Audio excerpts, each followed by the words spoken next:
அம்மா. வா கண்ணு, உட்காரு. என்னடா நீ மட்டும் வந்திருக்க, அவ வரலையா? அவன் எங்கிட்ட சண்டை போட்டு அவங்க அம்மா வீட்டுக்கு போயிட்டாமா. என்ன சண்டை? சரி இரு வரேன். சொல்லுங்க அத்தை. என்னம்மா உனக்கு அவனுக்கு சண்டை? இதுக்கு மேலே அவருக்கும் எனக்கு செட் ஆகுத்த. டிவோர்ஸ் பண்ணிக்கலான்னு இருக்கேன். என்னம்மா நீ இப்படி சொல்ற? நீ இல்லாம அவன் எவ்வளவு ஃபீல் பண்றான் தெரியுமா? யாரு அவரா? நம்பலைல. இரு.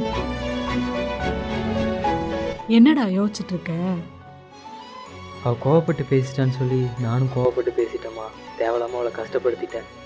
ஆனால் யோசிச்சு பார்த்தா அவள் கோவம் நியாயமானது தான். எல்லாமே என் மேலே தப்பு. சரி விடு, எல்லாம் சரியாகிடும்.